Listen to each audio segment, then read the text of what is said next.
Previously on the Adventure Zone.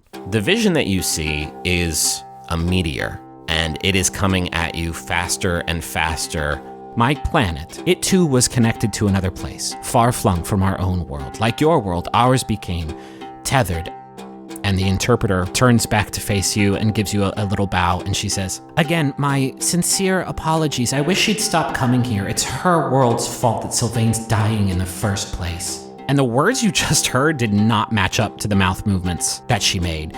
This man laughs, and he points at Ned on a television screen, and he says, "I know that bloke. Unfortunately, my time here has come to an end." Can you take this goat man with you? Take him far away from here and leave him somewhere where he's not going to do any more harm. You can tell this is a cottonwood tree. What can it do? This bough starts to split in half longwise. It is like it is tearing itself in half. It releases these spores. You hear a cracking sound. An old dead pine tree has snapped and is falling right towards you.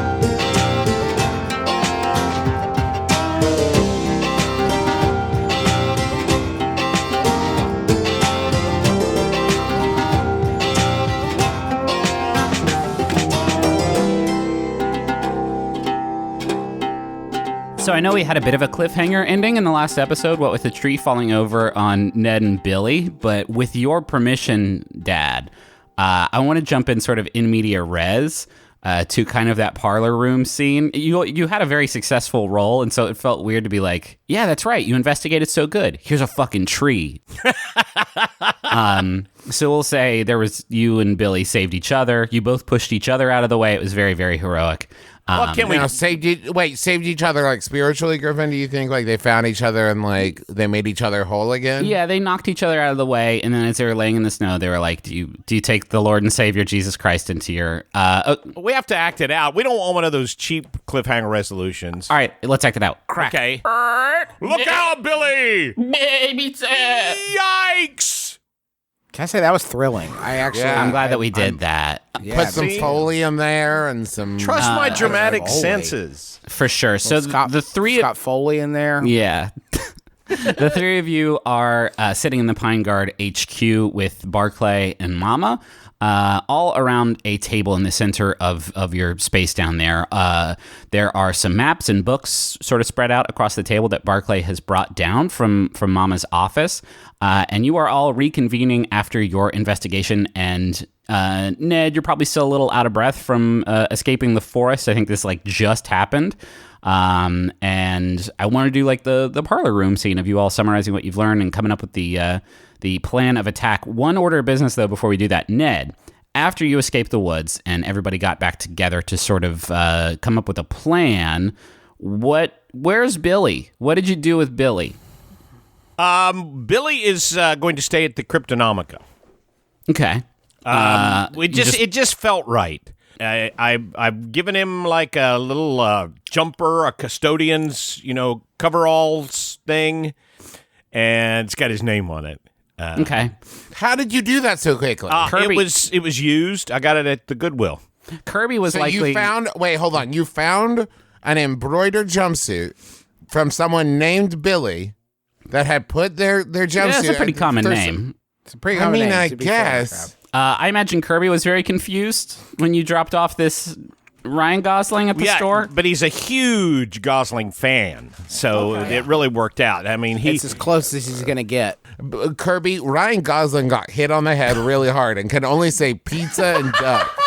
You're going to need to take care of him. we're in a full-blown overboard situation. Okay, that's fine. So Mama is standing over the table. She's still on crutches, sort of recovering from the injuries that she sustained while she was exploring Sylvain last arc. She's also got a cold, it seems like. She's doing a lot of hacking and sneezing, but she's trying to keep it together as you'll sort of wrap up this hunt. And Mama says, all right, I admit I've been a little out of the loop on this one. So we got something that's causing deadly accidents all around Kepler. What do we know? It has to do with, like, not just accidents, but, like, changing the future? I don't know how much you know about the multiverse, Mama, but... I know more than you would believe. Somebody get a whiteboard in here. Okay, so every decision we make, spiderweb, explanation, and Hey, that's what's going on. Let's just sit down. Everybody sit down. Watch this DVD of the Butterfly Effect. Yeah. It's Ashton Kutcher's magnum opus. Now, are we doing that? Yeah, you take a break to watch the whole movie, The Butterfly Effect. It is not as good as you remember, and you don't remember it being great. All right, everybody. Now, listen. This isn't important, but if y'all do want to follow it up with Butterfly Effect 2 or B2, as we in the you just leave the effects letter off of it. What? No, B-E makes B. Oh, I got you. It's B-E-2, B2. Gotcha. So B2, none of the returning sort of performers are in this one, but they couldn't even get Ethan Suplee? He's so good. Here's a great thing. Here's the best thing about Butterfly Effect 2. It is better than Butterfly Effect 3 Revelations. So you can... There's a third one. Damn. That is, it's a high praise. High praise. Okay, but do we know what this thing is? The movie? The thing that's changing, that's caused... I need everybody to sort of focus up. We are talking about a thing that has killed people. There is a very large tree, and as it grows, it changes the future. Every time a branch shoots off from this tree, it's a different timeline, and I think it's using that to create all these new timelines. You know, when we say it out loud, like, we fought a giant thing that had, like, incorporated a bunch of different animals into it, and, like, a water spirit that, like, could be anywhere there was water. And this is a tree. Yeah, I mean, it's just a tree. Why don't y'all go nip this in the... I mean, do we know where it is? Nip it in the bud. Finish the sentence, Nip it in the... Mama. I saw where it was going, and I didn't want to... I want to kill this thing, and I knew if I went down that road, it'd be another 15 minutes of tree you shouldn't jokes. feel ashamed of that. All right, well, do we know where it is, though? Yes, I have the location, courtesy of my friend Billy, and I'm sure if we just followed the tracks of the snowcat, we'll be able to get back to it. Now, wait a minute. Who's Billy? Did you tell somebody else about what we do here? Ned? Ah, shit. God damn it, Ned. Damn it. Sorry. God damn it. All right, listen. Well, this one's my fuck up, so I guess I'll just... Let me own this one so Ned doesn't get us any deeper. So I rescued... The plant has some goats that work for it, like professional goats and business goats, and I saved one of their lives, and then it became very sort of spiritually indebted to me. And then Aubrey made it talk. Yeah, that one's on me. That one's on Aubrey for sure. She made it talk, sort of, but it's like, it's not it's like, it's chill, I guess is what I'm trying to get across. On a scale of 1 to 10, I think we've established it's like an 8. Yeah, it's just like, it's really chill. This whole time you're saying this, Barclay is like standing behind Mama and making just a grim face and like shaking his head. No, like, what are you doing? And sure enough, Mama is sort of stunned, like literally mouth agape, listening to what you're saying. She says, "You saved one of these things? You brought one of these things back to Amnesty Lodge?" I knew you wouldn't understand. No, I understand real good, Duck. I understand what you've done. You have violated the safety of this place that I've worked so hard to protect. You have befriended an abomination, Duck? No, Mama, if I may, I know how it sounds all kind of laid out like this, but it happened like in sequence. It was the kind of thing of like the thing was injured. Duck brought it back here to question it, to find out what was going on, like had it chained down. We couldn't talk to it because it didn't understand English, and so like that's why I made it talk. And now your best buddy's gonna come to your Christmas party. Is that what you're telling me? Well, he's helped. We wouldn't have found the tree without him. We wouldn't. Yeah. He helped us fight off other bad creatures. So like, and you know what? Bad creatures. You know, Mama, you basically run a hostel for Sasquatches and vampires. No offense, Oh, she is Barclay. not. She is not having any of it. She pounds her fucking fist on the table. She says, "Ned, the abominations aren't. They are different from the people who have found their way over here from Sylvain. Do you get that? The abominations. I've been fighting them a lot longer than y'all. They don't just deal in claws and fangs and knives. They can get in your head. This thing is trying to worm its way into your inner circle so that when you're most vulnerable, he can take you out. This thing, they are capable of playing mental games too, and you all are just playing it fast and loose with it." he mostly just says pizza. Yeah, he only. I'm says not really pizza worried. and duck. And he has Yeah. helped us quite a bit. I'm not super worried about his mental acuity. Do you want to? Hey, Mama, do you want to talk to him? Yeah, why don't you bring him around and I'll have myself a nice chat with your friend. Now listen, I'm no dunce. That's you're gonna kill him. Nice try. Listen, he's safely stored somewhere. Can we focus on this mean tree and then move on from there? She says, "We are going to need to And as she's talking, there's a knock at the cellar door, and you hear Jake Cool Ice shouting from outside, and he says, "Hey, Mama, everyone, you're gonna want to come see this." And he opens up the door, and Mama kind of like sighs and looks down for a bit, and then follows Barclay up the stairs and out of the Pine Guard Haven. Do you all follow, or I assume so? Yeah. This is my least favorite part of playing role-playing games. You know what? We stay in the basement Yeah, exactly. and let the action unfold outside. You all emerge from the cellar, and you see just an assembly of Amnesty Lodge residents standing on the porch. There's Danny and Moira and Agent Stern. They are all just sort of observing the scene outside. The cottonwood snow that you sort of discovered, Ned, that has sort of fallen every time that there's been one of these accidents, it is falling in sheets, and it's not just localized in your immediate vicinity either, as it kind of has been whenever these accidents have happened. Through the trees lining the access road out to like the main drag of cliffside, and then looking over the precipice of the cliff down into the heart of Kepler, this false snow is just everywhere. It is all over Kepler. And Mama says, if this is following the pattern, that means something big is about to happen, and we have no idea what it's going to be.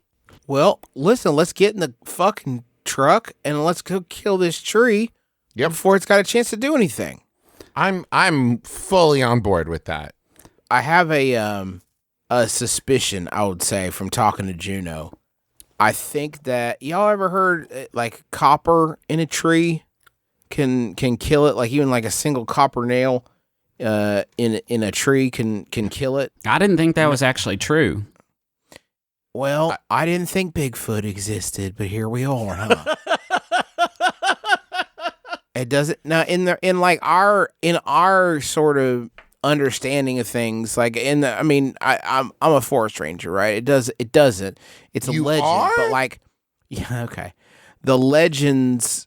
I mean, there's a lot of legends we found out in the past few months been true. So I think that this thing might abide by those rules. They had to come from somewhere, right? And if it didn't come from reality, where might it have come from? So just to, if I may extrapolate here, what you're saying, Duck, is that we need to take a hammer and a nail and just walk up to the tree and hammer a nail into it. Yeah. Now that you say it kind of with that, a little bit of that tone, it's a little, yeah, I understand what you're saying. But then again, I guess, that I say it, what are we worried about? The tree running away while we try to do it? Like, okay, maybe. I mean, I guess we try that. And I mean, like, I wish I had a bigger copper something. That's my dream, is like a copper nail gun or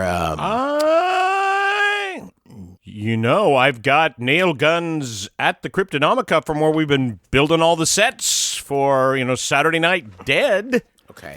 That is that's a very handy. I would say you have nail gun at Cryptonomica. I don't know that you have 5 nail guns for. Well, that'll cover me. Good. Yeah. And when I say nail gun, I don't actually. The problem with nail guns, y'all, is it's not like Home Alone taught us. Nail guns don't really like pull the trigger and they fire a nail across a room, right?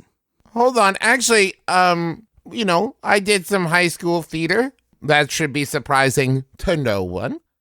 And there's some workarounds for that you can do. Mods. Yeah, it's not great as far as like danger goes, but you can trick those safeties. Yeah, and not only that, but I can. This one does do that because Kirby has a rather unusual butt cheek wound that would probably come from us horsing around with the nail gun. Having a nail fight with your employee Kirby? To pull back the curtain for everyone at home, I just gave an explanation of how we could rig it, but Dad was insistent that he wanted to give Kirby a butt wound. Yeah, with a nail fight he did. Okay. All right, here's the plan. I picked up a bunch of nails from when I went to visit Juno. We'll go grab the nail gun from Ned's place. We'll try the nail gun. I'm having a hard time imagining it working, but let's give it a shot. Backup plan, I have a sword that I think would love to do a little Paul Bunyan action. So we could give that a try if all else fails. And then Aubrey's got magic. Got the fire. Yeah. She's got the fire. Well, we're not going to be using any fire. Thanks very much. Well, wait, don't tie our hands. I can control it. I'll tie our hands. We're not going to be tossing around a bunch of fireballs in a fucking forest, guys. Sorry. They do revoke your license for that as a forest ranger if you bring a magic person to light trees on fire, guys. Well, okay. Last resort, maybe. No. God, no. Listen, it's no resort. Not applicable. I have to go to work tomorrow, all right? No way. Okay, we'll call it Plan Z. There's Plan... No. That's it? No. Z2. Yeah, besides, there's other things that can kill trees, right? It doesn't have to be the one thing that also sets other cool-ass trees on fire. Got it. All right. Got it. I won't unless I absolutely have to. I'm done. I'm out. All right, regulators mount up. You swing by Cryptonomica, you grab the nail gun. Do you also grab Billy while you are there, or are you leaving him in the safety of the Cryptonomica? Up to you. On the one hand, I would appreciate the help, but on the other hand, this tree seems to have some kind of sway over the goat people, and I don't want to have to fight Billy. Yeah. Yeah, I don't want to bring Billy. Okay. You all leave Billy behind. He looks at you actually as you swing by and kind of cocks his head as he sees you leaving without him, and he goes, "Doc?" Pizza. We'll pizza right back. He nods solemnly in complete understanding. Of course. I leave him a 20 in case he wants to order some pizza. Can you imagine that conversation? Hello, this is Domino's. Pizza! Okay, good. What kind of duck? You want duck pizza? That's foul. No way, we don't sell that. Pizza! That's foul. I get it. That's foul. Foul. He Okay, says. Great, good. Kirby, show him a movie. Show him The Notebook. Show him one of his own movies. We got BE2 all loaded up in there already. If you look, Kirby says, "Oh fuck yeah, BE2. That's my favorite. It's way better than BE3."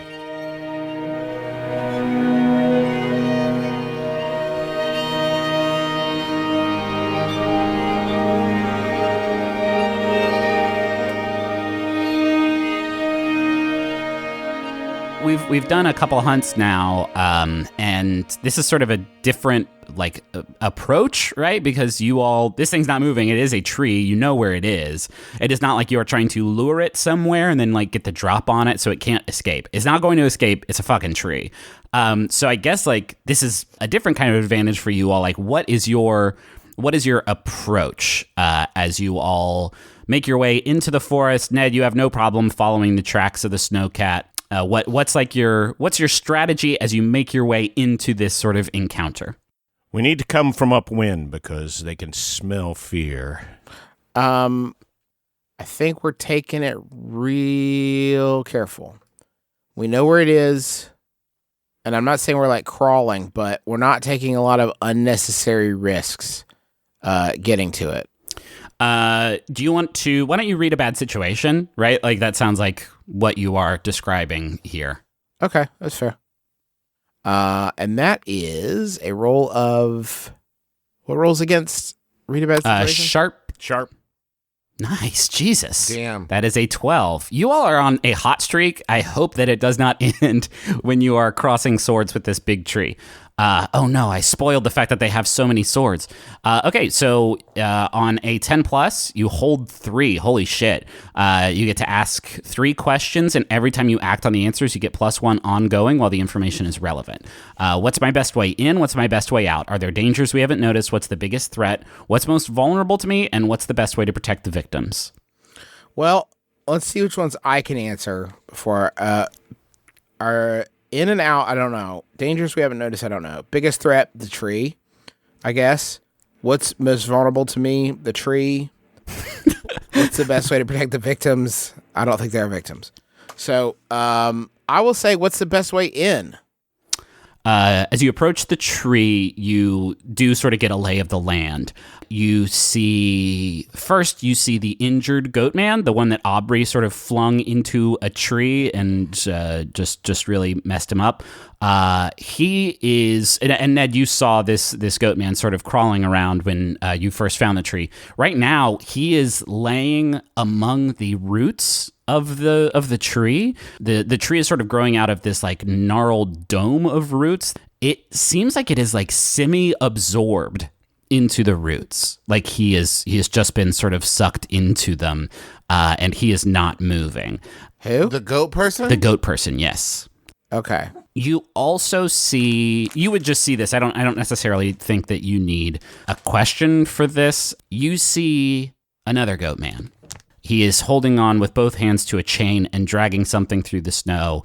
And you see that what he is dragging through the snow is Indrid Cold, who is bound up in this chain, and the Mothman, and this goat man, shovel goat man, brings Indrid over, also to the roots of the tree, sort of ties the chain around one of the roots and secures him. Indrid is got a black eye. His hair is matted a bit. You can see a little bit of blood there, but otherwise, like he is just kind of staring calmly into the middle distance.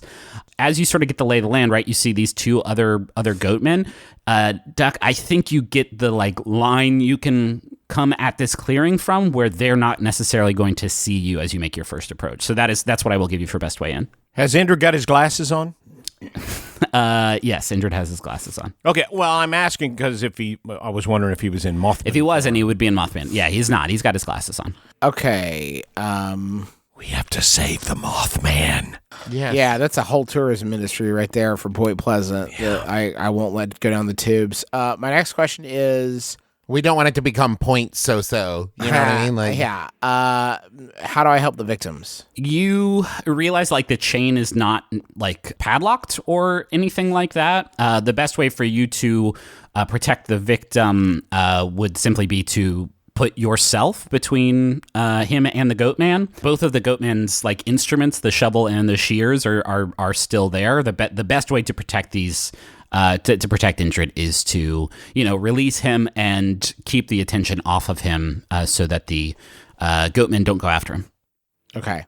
Lastly, what's the biggest threat? This is a tough one. That's what I figured.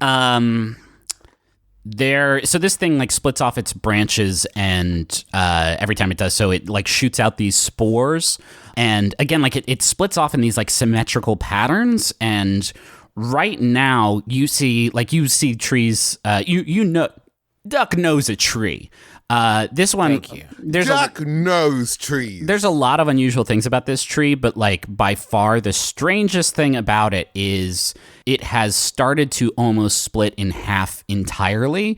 It's a very tall tree, so there's like a good 10 feet of trunk, and then above that it seems like the rest of the trunk has started to just like peel away. Its two halves have just peeled away from each other, and in that gap, just spores are shooting up like crazy. It looks like a snow machine, and as it has done so, like the rest of the branches have fanned out completely, and it's almost like it is forming just like a perfect circle of branches and black leaves all around the tree. That is I think you, Duck, in particular, you see that and know that it is extremely bad. Ah, shit. All right, listen, guys. I've had a lot of insights in the past seconds, and I'm well prepared to dole out a plan. Here's what I'm thinking. Ned, you take care of the tree. Get the nail gun, blast it, blaze it with the nails. Okay. Okay. No fire. Good. From Aubrey? the cover of the brush, probably. I think. I mean, if you think you're a good enough shot there, Pecos, Billy, I go think for it's it. worth the risk. Yeah. All right, Aubrey, I want you to take care of the spores, okay? Does that make sense? You think you can handle that? It seems like that would be a good thing, something you'd be good at disrupting. Sure. Yeah. Okay. All right, I'm gonna rescue the Mothman. Okay, And maybe they'll rename Point Pleasant after me. And Point answer my Ducktown. Point Duck Pleasant. Point It's Newton. Pleasant Duck. probably Duckburg. Thank you. Fair. Okay, who are you doing these like things simultaneously? Or are you trying to like get We're gonna do them as soon as I say go. Okay. Go. All right. And being quiet, so you can get a stealthy approach if possible. Yeah, for sure. I think you can all get a stealthy approach. Ned, are you really hiding in the brush and going to try and take pot shots at this thing with your copper nails, or was that a goof about how cowardly you are? It is kind of how cowardly, but he realizes at some point he's going to have to emerge into the open and start shooting away at it. I like that. Ned, okay, you are. How close are you getting to this thing? Are you taking the stealth approach through this like route that Duck discovered? Well, it's not like it has eyes, right? So assuming it can't see me is not a good idea. There are two goatmen that could ostensibly see you. Right. Oh, what the hell. I'm going to get within about 10 feet of the trunk, of the big trunk. Okay. Yeah. Then act under pressure. Act under pressure, that would be cool. And That would be cool. It would be cool if you got a good roll here. Be cool if you did it with a lot of preamble. yeah, Hacha pacha. Ned got a 6. However, because you were following this sneaky path that Duck pulled out for you, and you have not been sort of discovered, you get a +1 on that, which brings it up to a 7. So it is a mixed success. It is a mixed success. I will give you a price to pay. You walk towards this thing and you start. You said you were peppering it. You're just like rapid firing some nails into the side of it. See what one nail does, because Duck did say one nail would do it. So let's see what one nail does before I start just holding the trigger down. Okay, you fire a nail off, and you are definitely close enough that it does not have a problem connecting with the tree. You see it sort of jam into the tree. The whole scene is sort of covered in moonlight, right? It's always close to full moon whenever you guys are doing this. And you see the nail go into the tree. And as the nail sticks into the tree, you see it just instantly sort of reflexively start shuddering. And It worked! I'll be damned! as it does so, you hear this really loud and very unsettling rattling noise coming from the tree. And now, Hell like, yeah, this, Ned, you nailed it, man. We win. and you see the bark on the trunk sort of around where the nail went in. it just like starts to crack and nice, fall dude. apart, and it this huge chunk of bark just sort of sloughs off the side of the tree. And a fairly small branch just like snaps in half, and as you pull the trigger this time, the nail gun is jammed. What? God. Dip. And now I think everybody kind of, the scene knows that you all are there. However, you all establish that these things are trying to kind of happen simultaneously. So, Aubrey or Duck, who wants to go next? Well, Duck has said, and I'm not allowed to use fire. Mm-hmm. I am going to use magic. Okay, to accomplish what? Don't know yet. I mean, I have a thing that's trap a specific person, minion, or monster. I would give you that.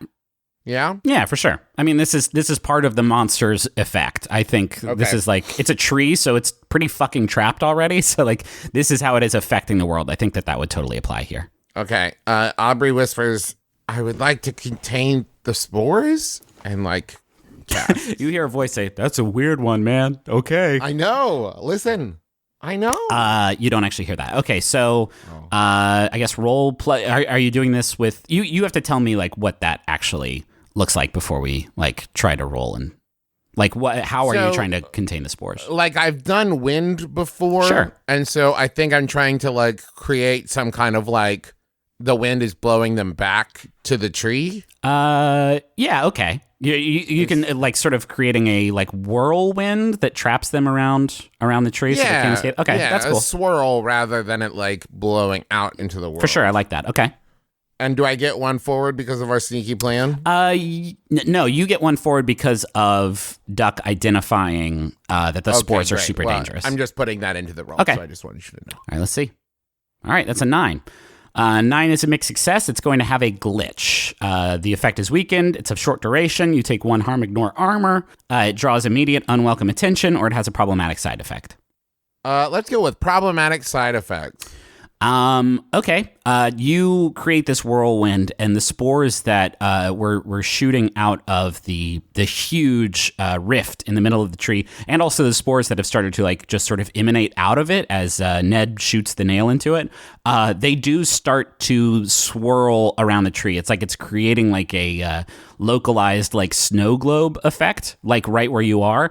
As a side effect, the tree is now going to be harder to attack at range, just because it is sort of shrouded in this seed storm. Which brings us to Duck. Hey, Injured, are you with us? There is a goat man like right there with Injured. I think before you can. Is he looking at Injured, or what's the deal? He definitely has his back to you. I am going to pull out Beacon and attack the chain that's binding Injured. Okay. And there is a goat man who's like right there. So if you like do this and don't do anything with the goat man is gonna get you. Yeah, that's fine. Okay. I need 1 action's worth of things to do. I feel you. Then this is going to be an act under pressure because there is pressure in the form of this enemy goat. Okay, so that is cool. And am I I'm gonna give myself a +1 on this. Yes, because you identified I'm how to acting on save the information. Yes. Oh God, it's still just an 8. Okay. This is a hard choice. I'm gonna give you. Okay. You get the drop on the goat man, and as he's watching over Indrid, after having just sort of tied him up to the roots, all that the goat man sees is your shadow as you lift Beacon up over your head, and as you're sort of frozen in this moment, you recall a memory.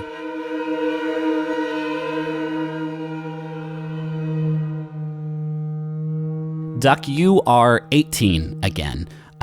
It's been several months since Minerva first appeared to you that night, awakening you with this vision of a house fire and this apocalyptic firestorm outside. And since then, you have rebuffed her offers of power and a heroic destiny. And in this memory, it's nighttime, and you are in the abandoned, closed-down clothing retailer Altizer's. Your friends have cleared the floor in the main showroom and set up like an audience of beat-up mannequins as you and your friends play field hockey in the store. Juno Devine, your current coworker, is there, and she's playing goalie, defending a goal that's sort of posted up in the men's casual wear department. And is it like a fairly big group of friends? You described this scene in the last episode, and I'm wondering like how rowdy it got. I mean, we have close friends, but it's more of like a hangout where like a lot of people sort of know that it's there. You know what I mean? It's sort of like a de facto hang. A little roundhouse situation, but with drugs and hockey. Yeah, exactly. All right, and I like that. by the way, Roundhouse did have plenty of drugs and hockey. It was just behind the scenes. That's fair. Okay, you are breaking away towards Juno, and she is trying to defend your shot, and she says, well, shit, Duck, are you ever going to use that stick to take a shot, or are you just planning on doing the foxtrot with it all night? Well, Juno, I was planning on shoving it up your ass, but I guess if I have to make a choice, and I slap the ball into the net, and it's the most amazing shot. The mannequins come to life and applaud. And one of those mannequins goes on to write Mighty Ducks and includes the slap shot in it based on what they saw that night. They are all Kim Cattrall. Okay. Juno looks sort of disappointed. And then like takes her gloves off and like pulls a cigarette out from behind her ear and lights it up because you're all a bunch of rowdy bad kids. Yeah. As you turn around to sort of like accept your accolades from the other players, Minerva is just like right in your face, just inches in front of you. Jesus. Juno like sort of exhales and says, You're right there, Duck? Yeah, I was just thinking about how much I love The Offspring, and I got really excited. Minerva says, Duck Newton, participating in a bit of competitive recreation, I see. This could serve you well. It could develop your agility as you square off against your foe in a melee. And I just nod. It's not. Mm-hmm. She says, Duck Newton, please do not ignore me. Tonight is an auspicious occasion. I require your undivided attention. Hey, I'm gonna go take a leak, y'all. I'll be right back. And I'll go into where we always where everybody takes a leak, and that's in the former housewares department, and like everybody takes leaks here. As I'm saying, I realize as I'm saying it, it's the worst. It's the most horrible thing. Oh, you know what? Actually, there are probably bathrooms. Yeah. No, you can't retcon it. You're It's taking an a leak apartment just store, like Griffin. Of course there are bathrooms. on the Does floor. the housewares department have like display toilets for That's sale was that you the guys joke, but there probably are bathrooms. You're there. bad kids. You're peeing on the floor like a bunch of dogs. You are doing that, and Minerva says, "Oh, I will give you some privacy." As you are just sort of pissing on the floor I don't like a mean house to cat. actually piss. I was just trying to get away from them. It was okay. subterfuge. Yeah, thank you. Okay, you're not pissing, but it's everywhere. And Minerva says, "I'm sorry to interrupt. It seemed like you were having a jovial time." Yeah, I'm just trying to like fucking chill. What's up? I told you. Now I'm not interested. Move on. She says, I understand that, but I have one last offer for you. And outside of the store, I think everybody inside the shop like kind of freezes as headlights creep across the drawn blinds of the store. And you hear a vehicle come to a stop just outside of where you are. And you hear Juno actually shout from the other room. She's like, "Oh shit, it's the cops. Everybody get down." And you hear a car door open, and you hear footsteps coming out of the vehicle, and you hear this like faint sort of metallic crunching noise, and then you hear someone sort of exhale a deep sigh, and Minerva says, "Duck Newton, it would behoove you to go outside before any of your friends are able to see what's happening out there." Wow, what's happening? You'll see. She's like so like pumped. She's like so excited. God damn it. All right. Fine. As you step outside, you just see this car pull away. It's a cab that is pulling off into the distance. It's sort of getting off the main drag and onto the highway out of town. And Kepler's one cab. And several feet from the entrance to the store, there's like this little grassy sort of cutout in the sidewalk where a tree is growing in the middle of the town. There's a few of them sort of peppered across the main drag, sort of giving the downtown area of Kepler a bit of greenery. But in this little small patch of grass, you see a shape glistening in the moonlight. It is a sword. It is a long, straight, thin blade with a leather-bound hilt and this intricately forged guard that appears to be in the shape of a mouth. And Minerva suddenly disappears and reappears right behind the blade and gestures towards it. And she says, "I know your hesitance, Duck Newton. You have voiced it clearly, and I would not deign to ignore it, but you have been chosen, Duck, and that is a decision that cannot be reversed.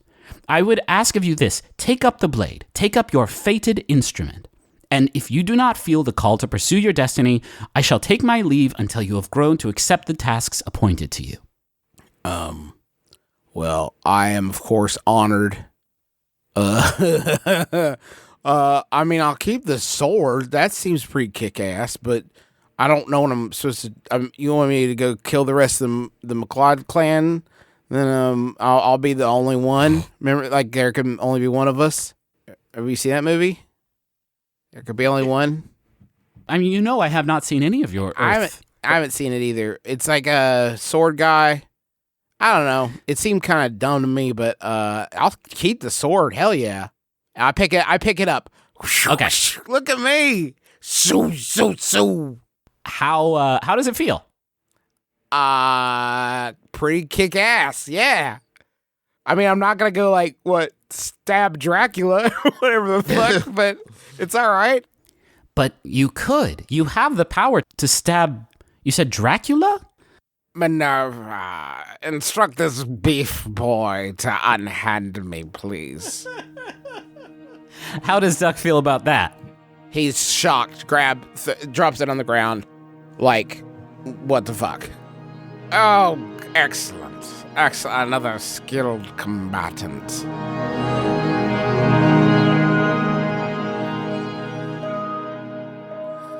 This is the offer I have for you. You're going to be able to swing down with enough force to cut the chain and free Indrid, and you're going to be able to do it because you got the drop on this goat man. Your movement is so swift, you're going to be able to do it. The price to pay is beacon will be damaged.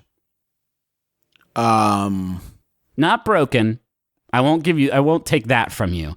But there will be some damage to the blade. You're swinging metal down onto hard metal, and you can get through it, but the durability of beacon will be worn down a little bit.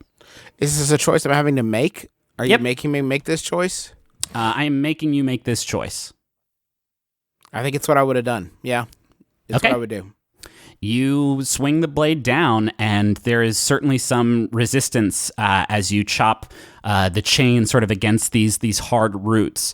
But you get through it, and the goat man sort of looks up at you in surprise, and you're definitely going to have to deal with that soon.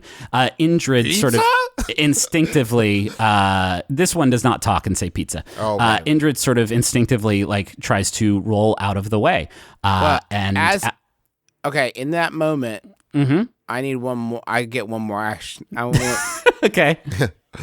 When the goat man turns around and looks at me, I rear back my fist, mm-hmm. and I punch Indrid in the face. Okay. Yeah, I'm not going to make you roll for that. Why? Okay. To knock his glasses off. Oh, okay. You punch Indrid in the face, and he says, "Duck, what are you?" And then he becomes the Mothman. And I think seeing this, a lot of things just happen in front of this goat man very quickly, and he starts to crab walk backwards away just for a moment until he sort of composes himself. So now you've put some distance between you and the goat man. Fly, Indrid, fly! Indrid gets to his feet, and he grabs you by the shoulders, and he says, Duck, my visions. There's a hole in the ground. There's a large hole in the ground in the middle of Kepler, and buildings have fallen into it. I see cars. I see twisted wreckage. No, and listen, bodies. listen. We don't have a lot of time. I've seen it too. I know it fucking sucks. I saw it in a dream, and I thought it was just that anxiety dreams or whatever. But apparently it was a prophecy. I get it. This one I've seen too, and I swear to God, Injured, we're not going to let it happen. He nods and flies away. Also, I took care of Keith, and you don't need to worry about it. I'll call you. He gives a thumbs up. Goodbye. I'm free. As he flies away, you pull Beacon out of the roots where he's kind of been embedded. And as you do so, you realize that where the chain sort of connected with the blade, there is a pretty good like divot in the side of the blade. It has been sort of dented inward and looks kind of rough around that spot. That's just wonderful, Doc. What a wonderful battle scar this is. And using me to my true purpose. Beacon, breaker of chains. Beacon, the emancipator, as I have always been known. Wonderful. This is exactly how I would want to go, Doc. You know me so well. Ned. Ned is going to do something which will seem a little weird in the context, but I just think it's information we need. And Ned's going to investigate a mystery. Okay. And roll plus sharp. That's very bad. You did a bad job, Dad.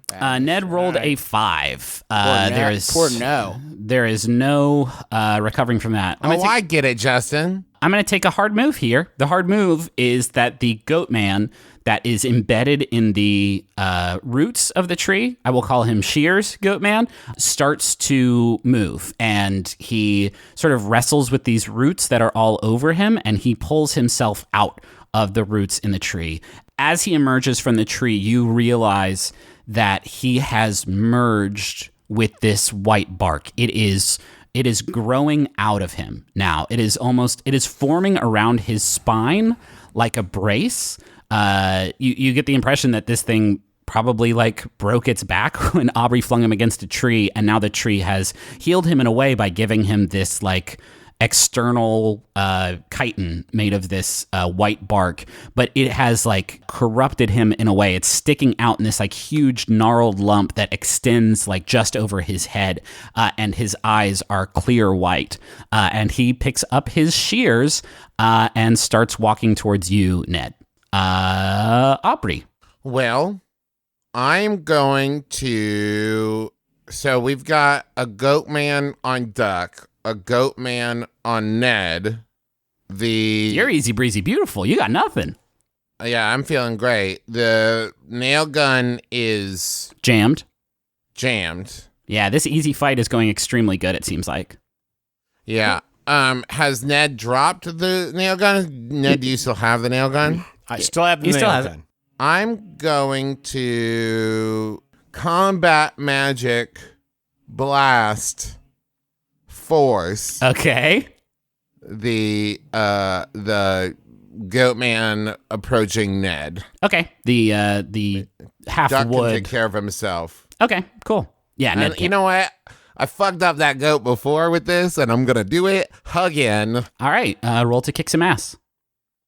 That is a 10. 10. That is a big 10. On a 10 plus, you get to choose an extra effect, and you both deal damage to each other, but you can also gain the advantage, take +1 forward, or give +1 forward to another hunter, inflict terrible harm, +1 harm, you suffer less harm, -1 harm, or you force them where you want them. I'm gonna force them where I want them. Okay. Knock them backwards. Okay. And that is 3 harm total. Okay, you knock them backwards, and this hard shell around its back sort of collides with the tree again, only this time he does not, crumple instantly. He is definitely damaged, and you actually see like just a split in his skin, and this white sap just kind of starts pouring out of him.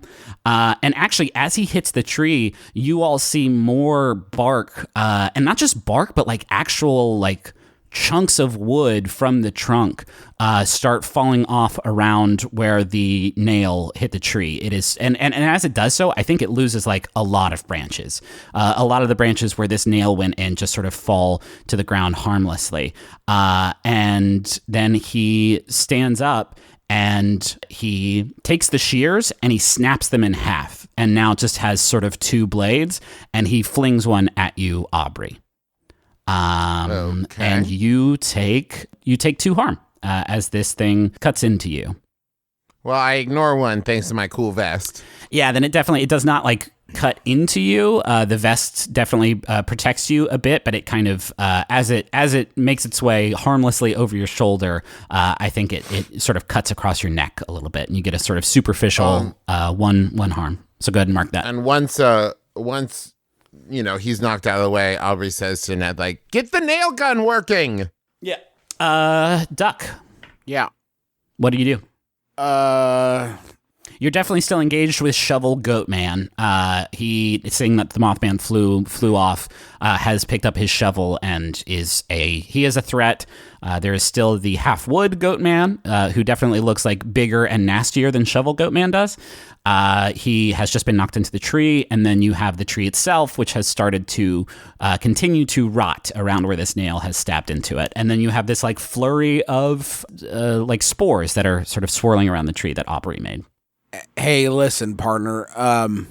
I have this sword. His name is Beacon, and I could use him to chop your head off, but I'd really rather not do that because one of y'all is a pal of mine, and I'm having a hard time just sort of like ending you.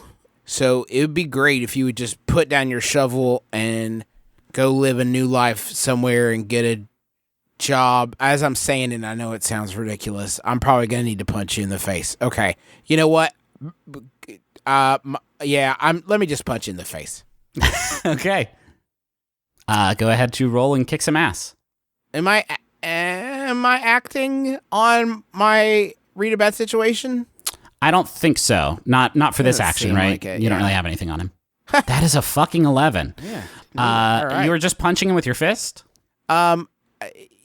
Yeah, oh man, I'd love to just use Beacon on these guys. I'm having a really hard time of it. I don't know. It just doesn't seem right to me that like one of them would be chill. Sure. And I'd be friends with them. I saw someone point bisect. Like it just feels weird. I saw someone point out on Twitter, and like I love this, that like basically the difference between the Pine Guard and like the Bureau of Balance. It's like when we were the Bureau of Balance, it's like, we'll murder everyone. Yeah, sure. And this time it's like, well, this person's actively attacking us, but I don't know. I think it's just one harm that you do, but you get to choose an extra effect, which is gain. Doesn't Beacon have a flat? Isn't there a flat to the blade? I mean, there is now that he fucked it up on the chains. You get to gain the advantage, +1 forward, give 1 to another hunter, and terrible harm, less harm, or force him where you want him. I'm going to force him where I want him. I would like to use that advantage and tell me if this jives with your sort of, to disarm him. I don't think so, man. I feel like you are sort of, it feels like a lot to accomplish just with one thing, right? To just completely neutralize him just by punching him. Like you can. You know what? I'll just like knock him to the ground. And hopefully I can like knock him out on a tree stump or something. Yeah, I don't know that happens. What happens first is because he has sort of range on you. If you're coming in with a fist and he's got a shovel, this thing is done fucking around. I brought a fist to a shovel fight. You brought a fist to a shovel fight. This thing is done messing around. It is, big and very strong. It rears this shovel up and just brings it right down on your skull. And you take 3 harm as this thing tries to just bash your fucking head in. And you sort of... You ignore 2. You do ignore 2. No, that's not none. You sort of shake it off, though, and punch him. And as you punch him, he does fall backwards and lands on the roots at the base of the tree. Ned. Ned's going to act under pressure to unjam the nail gun. Okay. With his nail gun repairing experience. Yeah, I mean, it is pressure. There's pressure here. You got a big tree, you got 2 nasty goatmen, and you're trying to do this in kind of a fake snowstorm. So go ahead and roll plus cool. Oh my God. Shit. That's a 5. Have you leveled up recently, Dad? Because you just Ned just rolled a 5. Yeah, mark experience for all your failed rolls here. I just wait a minute. I have something I want to try. Okay. Re-rolling. Is it going back in time? No. Ned has a thing called artifact, where he quote unquote found a magical artifact. Oh, yeah. And it's a lucky charm for him. I want to use luck. Oh, okay. Fair. Okay, I know what happens here. This is great. You are picking nervously at the nail gun, just tinkering with it. Your hands are shaking. They are cold. You are trying to make out the mechanisms of this nail gun in the middle of this maelstrom of the spores coming out of the tree. And through those spores, you look up as you hear the crunching of snow moving closer and closer to you. And you see a figure charging at you through the storm. And you look back down at the nail gun, trying to fidget with it, and then back up at the figure as it gets closer and closer.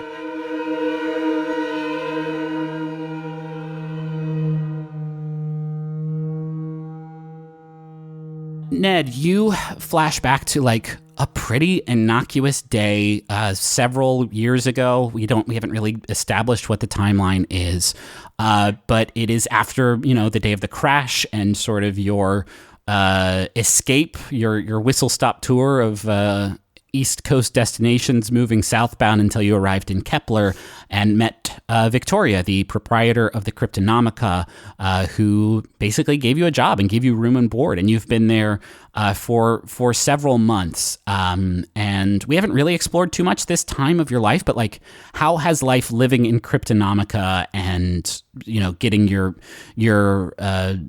feet below you in Kepler, like, what does that look like? How have you been like helping Victoria out around the museum? Well, for Ned, it's been kind of boring. He's kind of had this sedentary life, doing little things around, as little as possible, to be honest with you, dusting, and he's not really into this shit. It's just not that interesting to him. That he's just kind of hiding out, and he misses the thrills, not really realizing that by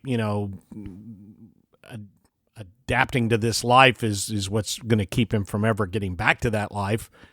Can we explore like you mentioned that like it is kind of boring here, and you have been like living out of the Cryptonomica and working there. And it's got to be different from the Cryptonomica as it is under the Ned Chicane brand, right? Like it is definitely more sensational now than it was back then. Back then, it was a fairly, authentic monster museum. Well, and not even so much of a monster museum as it was really. It was almost like a very scientific approach. It didn't really claim that things were real. You know what I mean? It just was like more of an investigative. It was much more believable. It was much more realistic. And it was, here are the stories from this area. Almost like a storytelling. It wasn't really so much of a sensationalist. But it was also like dead. Like I think back then, because it was very straightforward, like nobody was coming to it. And so what I really like is like the nature of your relationship with Victoria, who just like likes your company. She was super lonely. She's kind of outcast in this town, so she just likes having a friend, like likes having someone be around. I think there's like this push and pull with you during the months that you lived there, where you maybe because of your inherent showmanship try to add a little bit of, it comes up with ideas, add some spice to it. You ought to really, how about what you need displays? How about things that look like a Sasquatch, or models? All you've got are like printouts of stories, and the Bigfoot picture's good, but how cool would it be if you got an artist to draw like a fully blown, fine portrait of Bigfoot and just things like that. Take some of this junk and jazz it up, make it look like it's real stuff. Like maybe that really is a scale from the Loch Ness Monster, and it could be just a big salmon scale or something. But that's what you need. You got to get traffic. You got to get people in the door. That is what the scene is then, for sure. You and Victoria are in the Cryptonomica. You have hired somebody to paint this big portrait of Bigfoot, and he comes in the door. You hear the bell above the door ring, and it's a kid named Kirby. who comes in and sets his paints down in front of this big canvas that you have set up for him, and walks over to the RC Cola vending machine, gets one out, cracks it open, starts drinking, and starts painting as you and Victoria kind of just like clean up around the store. I may have called her Mama earlier, which may have been a slip of the tongue, but you all are sort of just cleaning up the store and watching Kirby do his work as she looks over sort of your projects and looks at the store and kind of like takes stock of how much it's changed. And she says, hey there, Ned, can I talk to you outside for a minute? Certainly, Victoria. Certainly. Carry on, young man, with your artistic endeavors. Well, thanks, sir. I'll try not to let you down. And he keeps at his work. And you all... And how about a coaster under that RC? He says, "Oh my God, I'm so sorry." And he reaches into his bag and pulls out like a CD jewel case and sets his drink down on top of it. You go outside with Victoria. It's like a nice fall day. The leaves have just started to change and are falling in droves, which makes you realize like you're gonna have to rake very soon. But you try to put that unpleasant thought out of your mind as you and Victoria talk. And she says, "Ned, I gotta say, I know I was hesitant at first about some of the changes you suggested, but I think you've brought life into this store in a way I was never able to. I just want to say thank you." Oh no, Vicky! I owe you this. You took me in. You gave me a place to live, and you gave me your friendship. And no, the ledger is very much still in your favor. I owe you. And I mean, yeah, it's been boring as shit, but I have appreciated your kindness. Yeah, it came at a time when I really needed a friend, and I'm glad it was you. She says, "Yeah, I know life in Kepler ain't the most glamorous lifestyle to live. It's probably certainly not as exciting as some of your earlier days." It makes Hooterville look like Paris, to be honest with you. She laughs and she says, "But I gotta say, like, I enjoy your company, as insincere as your company seems sometimes. But listen, what I wanted to talk to you about, what we haven't really talked about much, is what the Cryptonomica is all about. I'm curious, and I want the truth for once from you, Ned. Are you a believer?" No, not really, Victoria. I think it's interesting and everything, but I am not a man of faith. I don't really believe in too much, except for myself. I find it interesting. I think it's fun to contemplate. It's fun to think about, but I am not convinced. Well, you put on a good act, and you can tell she looks kind of disappointed. She says, "I don't blame you though. Most." Well, don't get me wrong. I believe in the Cryptonomica. I believe that it serves a purpose. I think it's fun. I think it's expansive to make people think outside, the world that they know. I believe in the Cryptonomica. I just don't believe in all the crap we've got in it. She says, "I guess that's something. It does serve a purpose, Ned. I'm glad you get that. It's a serious world we live in, Ned, full of serious problems, real problems, and folks are just engineered to fight for solutions to those problems. And it's a fight worth fighting. I don't mean to minimize that, but it's just this world is so much bigger and so much more mystifying than most folks are, willing to give it credit for. And that's why we have trouble growing our business here, Ned. That's why folks in Kepler don't really like the Cryptonomica. That's why City Hall would be happy to shut us down. We're a thorn in their philosophical side. This place voices the inconvenient position that there's more to this life than the troubles we conjure up for each other, and that's why this place is important. That's why I think it's important. I'm glad it sounds like we're on the same page about that. Well, don't take my demeaning manner as any implication that I don't believe it's important. I do believe it's important. I think it's a wonderful place, and I think it does something good. But Victoria, you don't really believe in 8-foot, hairy, big feet and men looking like moths. And you really, I mean, you don't really believe in that stuff, do you?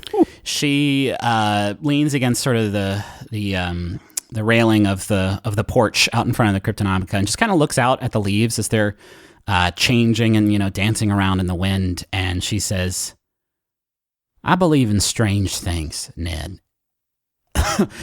And she starts coughing, and really hard. And you've seen these fits a lot in the months that you've been living with Victoria, and they are getting worse very quickly. This one is a particularly difficult one, and she kind of like stumbles backwards and sits in a rocking chair out in front of the porch and tries to collect herself. Did you ever go see Dr. Ninny about that cough? She smiles and she says, "Ned, I've been seeing doctors about this cough for longer than I've let on." She says, "A wanted criminal breaks into a dying woman's home, and she gives him room and board and hopes against hope that he'll turn out better than he was when he slipped in through the window. And she's the only one in town who'd give him that chance, and it just so happened that hers was the place that he burgled. I don't know how you don't believe in the strangeness of things knowing that." Victoria, I believe that there's things that happen in the world. I don't know if it's luck or fortune or whatever, but I do believe that there was something involved in bringing me to you and bringing me to this place. I have no idea what that force is or why that happened, but I'll give you that much. I believe that there is such a thing as good fortune because I am fortunate enough to be your friend. She looks up at you and smiles, and you can tell that she has tears welling in her eyes that she, quickly tries to fight off. And she says, "I think you were brought here for a reason too, Ned, and that is why I am gonna leave the Cryptonomica to you when I am gone. I already made up my mind about that. Nothing you can do to change it. And I won't be here. You can do with it what you like. But I would ask that you just keep Kepler as curious as you can."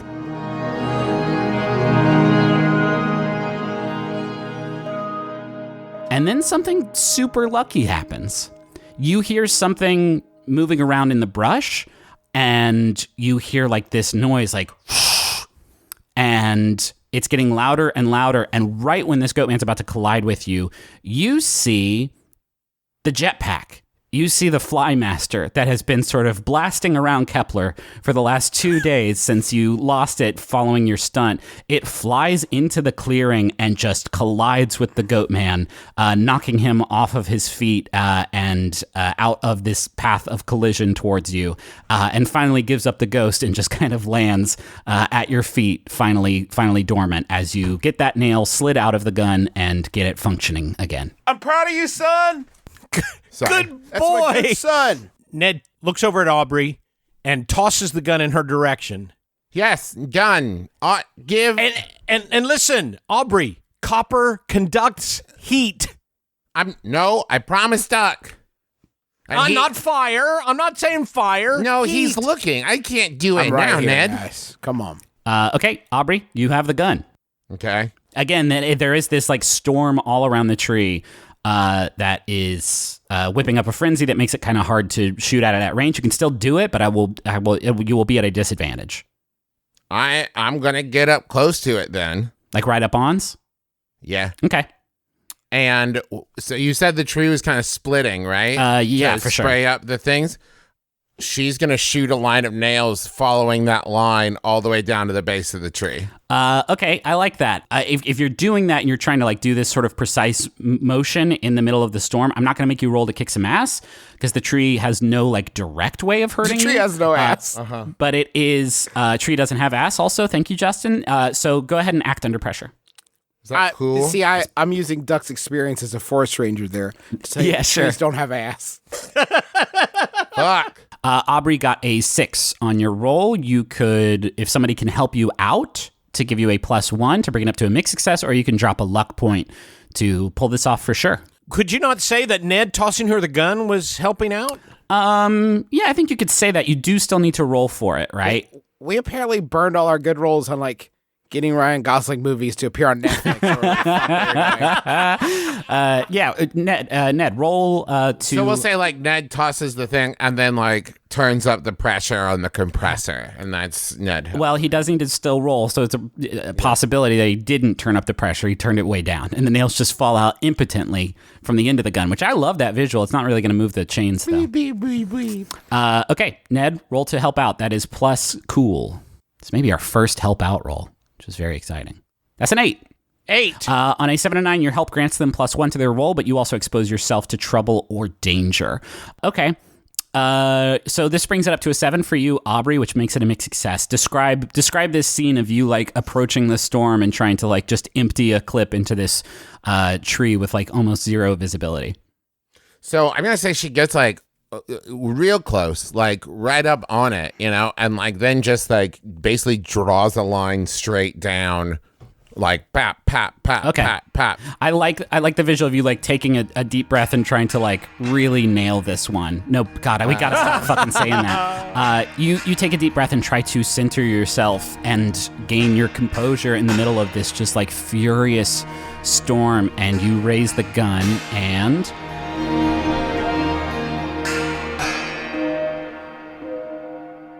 Aubrey, you have this moment where you remember a very, very powerful memory, and it was the moment that you sort of first realized that you wanted to be a magician. And we haven't really talked about that. I'm curious, like, what inspired that to sort of set up whatever this scene is going to be. I don't really know what it's going to be. What was sort of Aubrey's inspiration for wanting to get into magic? Was there a certain magician that she idolized? Was there a show that she saw that like changed the course of her life? So, I mean, I guess it probably would mirror my own, but we're not really the same age. So, like, timeline-wise, this wouldn't be the same thing. But there was a magic special that I remember watching as a kid that was, like, filmed at the Magic Castle. And it had, like, Lance Burton and a bunch of people in it. But one of the scenes, it was, and I wish I could remember the name of the performer, but she is like doing this magic act where she's like dancing with a mannequin, and she is manipulating the mannequin's arms and stuff to do tricks. And it's like both really fun and very impressive. And I think that kind of like more of like a performance art, like character building kind of thing really appealed. You know, Aubrey is a theater kid. Yeah, sure. And I think more than just the like sleight of hand, like watch me do a magic trick, more of like I'm going to build a scene and make the show, and the magic facilitates that. Very, very, like I'm also going to say, because this is true of me as well, Houdini is a big inspiration for that, of like, it's not just the trick. The trick isn't the thing. Yeah. The thing is the show. Okay. Then why don't we do this? Like you saw that special, it really spoke to you as like this really cool, you know, new mode of performance. And so, you know, the usual stuff, maybe like you buy the books, you watch you get the special VHS videos that teach you the tips of the masters, and sort of start practicing your magic. Maybe the scene is just like you performing for your parents, like doing your first like private magic show to show off what you have learned from these like books that they have, bought you and given you as gifts and stuff like that. Is that cool with you? Definitely. Okay. What's this look like? You were performing for your parents. What kind of tricks are you? What kind of basic stuff were you doing? I'm probably like 10 years old. Okay. You know, like the cup and ball, maybe like the big finale is like a handcuff escape. Probably doing, the like, roll up some newspaper and I pour the water in. Oh, where'd the water go? That kind of thing. Okay. Not necessarily easy stuff, but like pretty basic magic. But she's trying to do a lot of like stagecraft with it too. Yeah, that's So always it's been her like, jam. Yeah, this newspaper I've saved for 50 years. This was the newspaper that came out. And remember, she's 10 when Kennedy was shot, and that wasn't 50 years ago. She doesn't know dates. Okay. And like she's doing a lot of that, like, oh, these cups were salvaged from King Tut's tomb, and this pitcher of water once belonged to Julius Caesar. A lot of that kind Belonged to Julia Roberts. Why don't you over 50 years ago? Because this is not like magic, why don't you roll to act under pressure as you are. That's right. I'm going to make you are pressured as your parents are watching you, scoring you, judging you. Listen, we've all been there. God knows. When Dad watches me do a podcast, It's terrifying. I got an 8. All right, mixed success. We'll say that you are. Give me one of the tricks. May I make a suggestion? Sure.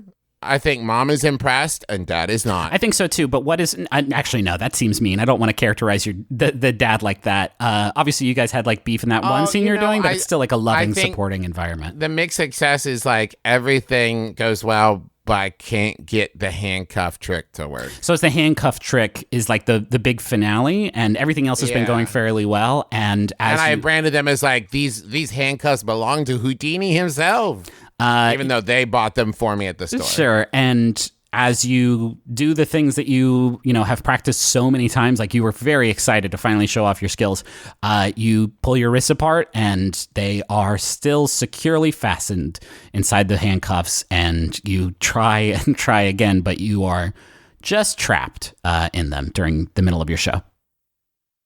Hold on, give me a sec. Hold on. Okay. And then and that is all part of the show. How will I? Hold on. Damn it! Do you need help? And don't cuss.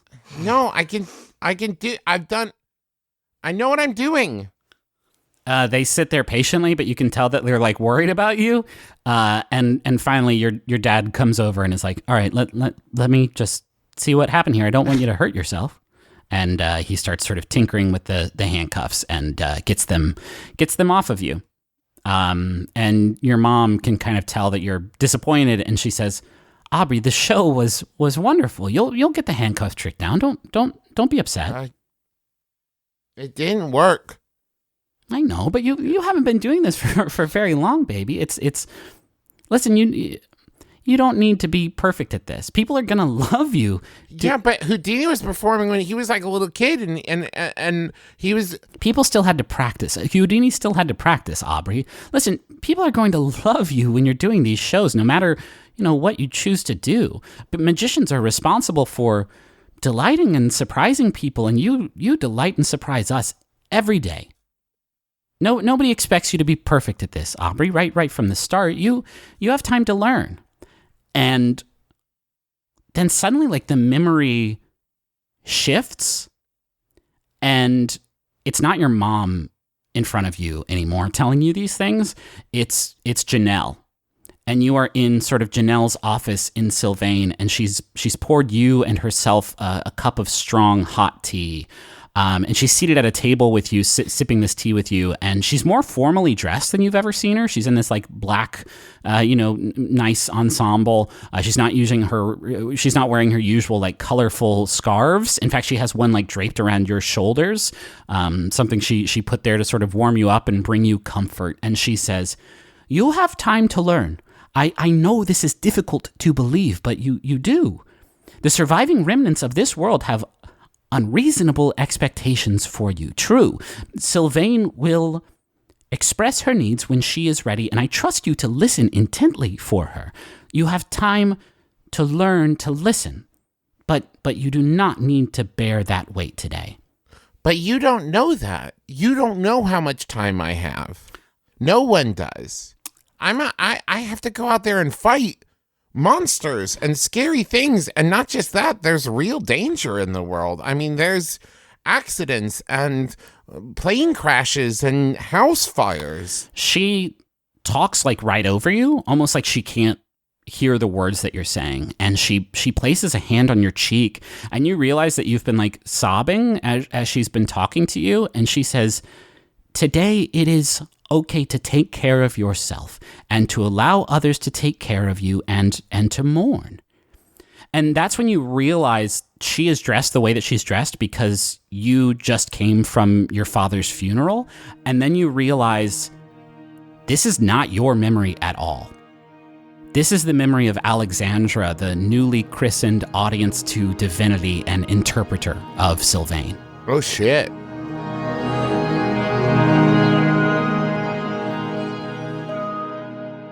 And sure enough, you launch a line of nails following sort of the path of the main split in the center of the tree. And as you do so, sure enough, the bark and wood all around this line, it doesn't sort of fall off like it did for Ned's one nail. It just sort of explodes. And as it does so, the tree just completely splits in half. The two halves just bend away from each other. As they do so, the force of this like explosion and the chunks of wood like coming off the tree, they launch into you, Aubrey, for 2 harm. Ned, one of the boughs of the tree just falls and conks you on the head for 2 harm. One of the halves of the tree, as it falls right on top of the goat man that Duck knocked to the roots and just crushes it into the roots. And he lets out one last loud bleat and gives up the ghost. As the dust settles from this big explosion that happens, you all see something in the center of these 2 halves, just still sticking out of the trunk, and it is tethered to the 2 halves of the tree that have been split apart.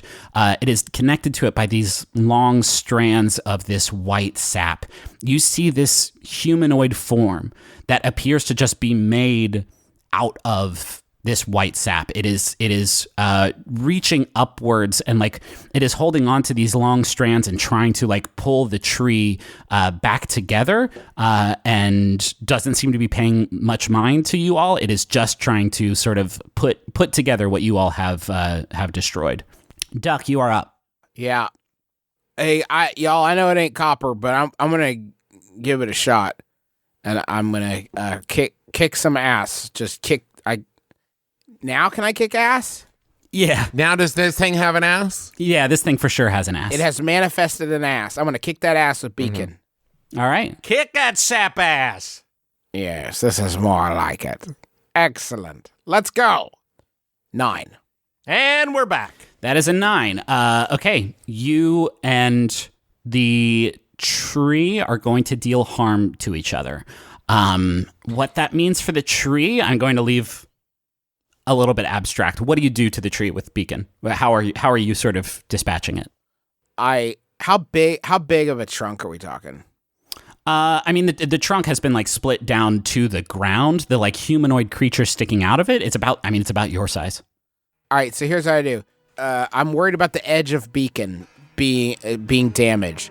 So I uncoil Beacon and I just hit my mic stand. Yeah, I thought that was a Foley That was thing. fucking awesome, Wow. dude. All right, leave that in and pretend I did it on purpose. So I uncoil Beacon and I whip it around the thing and just yank as hard as I can. I'm just trying to like saw it in half. The human. Oh, God. It grabs onto your wrist as you wrap Beacon around it and like leans in close to you, like bringing its face right to yours as you rip Beacon outwards and cut this thing in half at the torso. And its upper half just goes flying through the air and lands on the ground and disintegrates. And behind the form that you just cut in half, you see that half wood goat charging at you, and right as you dispatch the sap being at the center of this tree, the whites of its eyes just go dark, and the sap that was pouring out of it just instantly comes to a stop, and the goat just dies while running. It dies on its feet and it falls over. And with that, there is one last sort of exhalation of spores, and then they all just fall down right on top of all of you as Aubrey's whirlwind finally dies down. And the stump at your feet starts to rot in fast motion, leaking out this sap that's just evaporating before your eyes. And as the stump disappears, there's an object left sitting on the ground. It's a seed. A large opalescent pod with tufts of soft fibers reaching upward from its crown. And there's a quiet for a moment as, you know, the wind dies down and the spores stop shooting out of this tree. And in that moment, this time you all see it. You all see these humanoid figures of white light, these four-armed beings that are just about your size. One of them climbs out of the trunk of the tree as if he was just hiding in there the whole time, and another one climbs out of the half wood goat's corpse, and the other one sort of prides itself out from under the fallen tree from the corpse of the goat that has been crushed there. And as they all sort of stand up and look at each other, all three of those things, the trees and the two goatmen, just start disintegrating into these just black flakes that float up and into the air like embers from a campfire. And one by one, these three humanoid beings made out of this light just look at all of you and just solemnly bow, and very, very quickly after that, they all disintegrate into these just little beads of white light that float up and off into the distance.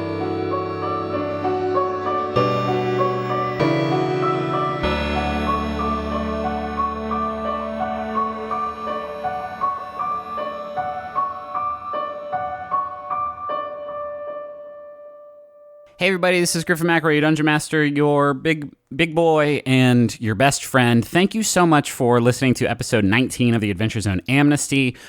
Sorry that it is late. There are a couple reasons for that. One, we recorded for like 2.5 hours and then immediately went on tour, so I just didn't have the time required to make this episode what we wanted it to be. One of the reasons that we were so busy and I couldn't really finish post-production on it is because we were working on a new website. It's themcElroy.family, or McElroy.family if you want to type in less letters, and this is kind of like our new hub for all of our shit. We are not leaving Maximum Fun. In fact, nothing is really like moving from where it lives now. We're just sort of all collecting it on this website. We have been sort of branching out and doing more and more stuff and lots of different stuff that was kind of scattered hither and yon. So we decided this would be the best place to do it. We teamed up with Vox, who helped us set up the website using their Chorus platform. It looks so good. We are so happy with how it looks. And hopefully it will be a more sort of cohesive way to find the stuff that we do moving forward. Again, it is the McElroy.family. And so that's going to be the best place to find any of the stuff that we do moving forward. No ads this week. Do have some Jumbotrons, but before I get to them, I should announce, I believe this is the last episode of the Adventure Zone that we are going to be doing Jumbotrons on. If you listen to My Brother and Me, you already heard us talk about it there, but basically demand had so wildly outstripped supply that the process of doling out the Jumbotrons and making sure that people got spots on the show who wanted them had turned into a real pain point. Listen to me. I've had a website for like fucking 12 hours and now I'm a big businessman. But yeah, it sucked. It sucked for everybody involved. It was more disappointing than it was delightful, and so we are going to stop doing Jumbotrons. Added benefit, it'll keep the ad spot a little bit shorter. This one's going to be quite short because we also don't have advertisers this episode. But yeah, it's been a cool way to connect with the audience and help people get some footing on the show. But we have lots of ways to get in touch with y'all now, and so no more Jumbotrons. Except for these two last Jumbotrons. This one's for Maisie, and it's from Chris, who says, Chris, it's been almost 4 years since you got me to listen to The Adventure Zone. You were so scared I'd judge you for listening to a D&D podcast. Luckily for you, I was already a huge RPG nerd. Thanks for introducing me to these wonderful brothers and for sharing our lives together ever since. I love you, Sweet Pea. There's a good message in that message, and it is that, tell your friends about the show, because you never know who is secretly really into, orcs and swords and axes and sorcerers. Got another message here, and it's for Lil Nom and everyone else Tinder. And it's from Sarah, who says, Happy Valentine's Day. Yowza! We couldn't one-up the hoodies, so we're letting these boys affectionately call you out. Your perceptiveness and thoughtfulness shines through in all aspects of life, from your academics to your friendships. We're both honored to have you as our friend, occasional DM, and overall our good omen. Tenderly, Lily and Sarah. What an appropriate final jumbotron for the Adventure Zone, one that is 10 months late. 10 months late as the crow flies. Holy shit. So thank you to Lil Nom and everyone else, Tinder, and Sarah, for helping us just wrap things up in a very sort of tonally appropriate way. If you could, please think about tweeting about the show using the Zonecast hashtag. We really do appreciate you spreading the word about the show. We are going to do a new lunar interlude and some, a new arc coming up soon. So that's a good time for us to introduce new characters. And also just you spreading the word about the show really helps us out a ton. Speaking of which, some quick programming notes. Obviously, we were a week late for this episode, so the next episode will be out in 1 week. And the next episode that's going to come out will be our live Candle Nights Spectacular that we recorded here in Austin, Texas. I do not want to, talk a big game, but it might be my favorite episode we've ever done live. It was an absolute delight. We all walked off stage just beaming at the wild shit that we got up to in this episode. I'm very, very excited for you to hear it. It's a very great thing to just gather around the Yule log with the fam and listen to. So that is going to be up next Thursday, and then the week of Christmas we will be taking off. So next week we'll have a new episode. It'll be our live Candle Nights episode, and then we will be back in January with new episodes of Amnesty. So yeah, that's about it. Again, our stuff is at McElroy.family. If you want to listen to the podcast that we have on Maximum Fun, who has been a kind supporter of ours and beloved partner of ours for a long time now, you can go to MaximumFun.org. They got lots of great shows there, like Stop Podcasting Yourself. Oh, and the JV Club with Janet Varney just got added to Maximum Fun. It is a fucking great show, and I'm so excited that we have Janet Varney's amazing podcast that I love on our network.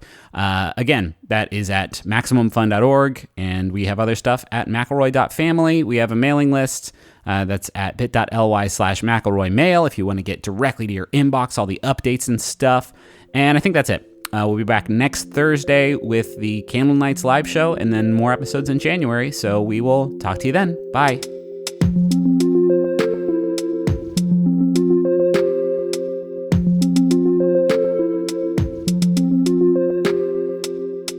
Aubrey, you all have made your way out of the woods, and you are looking over the cliffside outside of Amnesty Lodge with sort of the assembled lodge crew. And from your position, you can see something strange. It's what you all are kind of gawking at. Just below you, you have a great vantage point on it, looking down on Riverside from atop the cliff. There is a massive sinkhole just off Main Street. You can see it so well. It has consumed what looks like a parking garage. One that was, it appears empty. You don't see any cars in it. It was, late when this happened. Just at a cursory glance, it doesn't seem like anything too horrible happened. But this sinkhole, it seemed like it was expanding and just kind of stopped a dozen or so feet away from St. Francis Medical Center. If it had continued to grow, it would have been, disastrous for the dozens of people inside that building at the time. And there are, emergency response vehicles. You see, flashing lights all around the sinkhole as they, as rescue teams go through and just make sure that everything is okay. But the scene seems pretty calm, so you assume that things are okay. But you see Agent Stern come running down the path from Amnesty Lodge. He has changed out of his pajamas and back into his suit and long pea coat, and he's still fastening his watch around his wrist as he approaches, and he clears his throat and says, "I'm going to head down and see if there's anything I can do to help. I'll be back late if you wouldn't mind leaving the lobby unlocked for me." and we'll leave a light on for you. He nods and bolts down the access road towards town. And you all are just sort of standing there looking at this sinkhole out of town. I imagine you've already sort of debriefed with Mama and, given her the good news. But everybody's here. Everybody's sort of looking down on this thing that has happened. And Danny, standing right next to you, she's got Dr. Harris Bonkers sort of positioned on her shoulder, parrot style. She looks at you and she says, "The abominations, they're getting stronger, aren't they?" Yeah. This one was different. She looks scared. And she Hey, but I mean, look at it this way. We're getting stronger too. I mean, like, I'm getting better at magic, and like Duck actually like chose to kill something. And like Ned is at least 5% less of a coward. So like, huh? She gives like a faint smile, but you can tell she is. It did not bring her much relief, and she reaches over as you two are like looking down over the devastation below, and takes hold of your hand. And as she does so, Dr. Harris Bonkers kind of rouses and clambers over to your shoulder, kind of clumsily, and nuzzles into your hair. Hey, buddy. And just then flakes start falling from the sky. And I think you have like a moment. I think everybody has a moment of like panic. But then as one lands on your nose, you realize with relief, it's real snow. This gentle, quiet, windless snow has begun to fall in Kepler. This nice, peaceful moment is interrupted as Mama joins the party overlooking the chaos below. And she puts a hand on your not rabbit-occupied shoulder. And she says, Can I have a word with you? Yeah. And you walk with her back towards Amnesty Lodge and towards the cellar door. She says, "We still need to have a talk about the abomination that you all have adopted and its whereabouts. But before all that, you want to tell me what Thacker's doing locked in the panic room?" Oh, God. It's a whole thing, Mama. Like, the tree makes bad things happen, made a pin drop, the net dropped or whatever. He got out and we tricked him into the panic room. We have a lot to talk about. She says, "Yeah, I admit I was not the most plugged in this hunt, but listen, tomorrow you and the gang are going to need to try and get him sealed up in the kitchen again. He needs to eat, Aubrey. He's still a person under all that stuff." Well, speaking of, I've been doing a lot of research that, studying and doing the books and everything and talking with Janelle, and I'd like to try to help him. How do you mean? Well, I wouldn't say I'm mastering it, but I'm getting a better grip on magic. And I think if we can figure out like the right way to ask, and like, I don't know, this might be bigger than the kind of thing I've done before, but I was able to like heal Keith. That's a whole thing I'll tell you about too. If we can do some kind of like big psychological healing, maybe we could bring him back. She smiles, like the thought of her friend being, exercised in this way has never really crossed her mind as a possibility. And she smiles, and it's the first time you've seen her smile since like you told her that you all brought an abomination into her home. And she says, I would be thrilled to help you out with that in any way I can.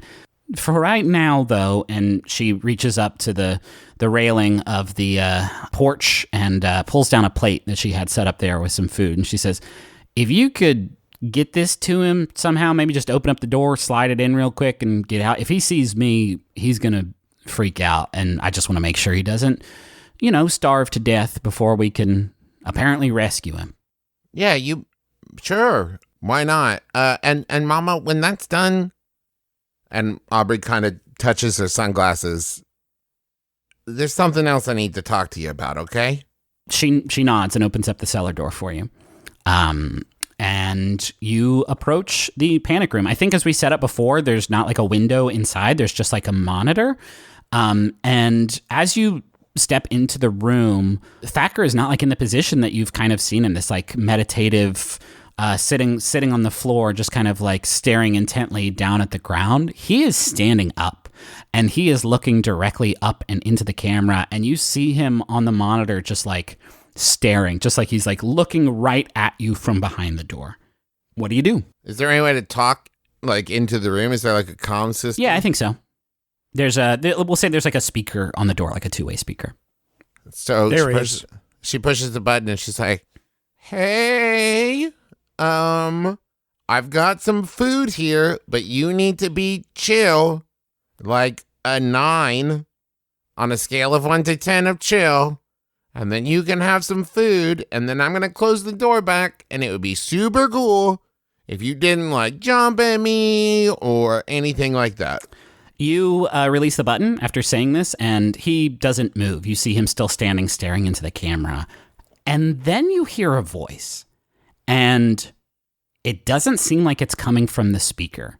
You just hear it.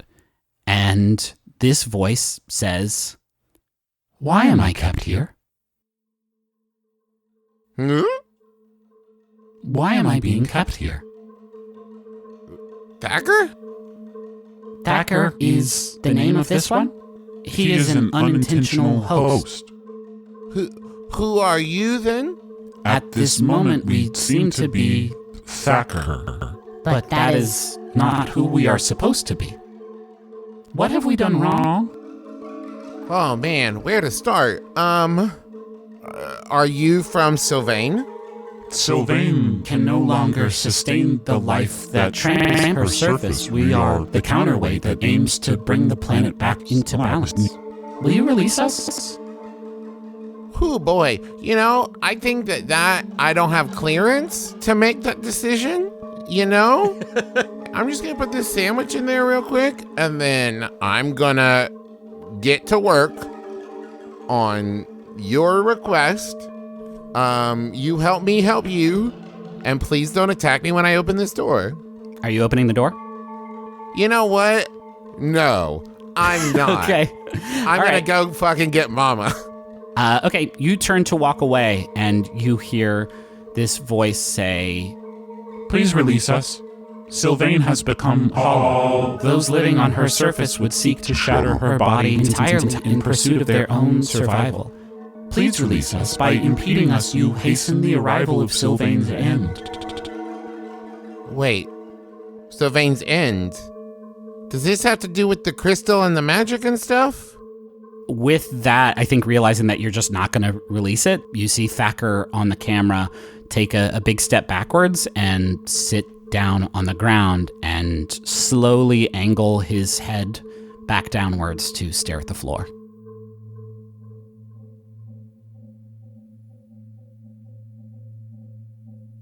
Ned, you have had an eventful few days, I think. I think the hunt has been, particularly taxing for you, yes? You lost your three harm. You lost your car. You ended up in the hospital at one point. You, unintentionally antagonized the sheriff. Things were challenging. Your adrenaline was going, but now things have, slowed down. And I have a question. How does Ned feel about what he realized about Aubrey, that it was her home that he robbed that night, the night of the crash? I think from the moment that he was in the unconscious state and heard what Aubrey had to say and kind of figure out what was going on, I think he has felt very uncomfortable around Aubrey. Okay. I think there was a lot of guilt involved with that night anyway. Sure. But Ned, whether he's fooling himself or not, puts a lot of the blame on Boyd Moshe, his partner, that night. Because, sure. In his long career, Ned never hurt anybody in the jobs he pulled, not physically harmed anybody, and took a lot of pride in that. And I think he fancied himself as almost like a Robin Hood. That's how he saw himself. And I think the violence that came about that night and the unfortunate things, the death and the fire and everything else, I think he really lays at Boyd's feet. But the guilt has really come crashing back on him quite a bit. I'm just curious how you feel about like doing anything about this guilt, or are you going to sort of, maybe it's appropriate for character, and this is not a slam. It's just like how he has been developed. Like, is Ned just not going to confront it? No, I think he has to. Okay. I think if every time he and Duck and Aubrey go out, I think they have become closer. I think they've become more of a unit. He realizes that in order for that to continue, he's got to open up. He's got to tell her about it. And okay. I think he decided his life is better cooperating with and working with Aubrey and Duck. Sure. Than the life on his own. And that was I think that was one of the things that Victoria brought to him too, not just the Cryptonomicon, but to show that he could have people in his life that he could count on. Then here's the scene. You are returning to the Cryptonomica. You're in the Snowcat.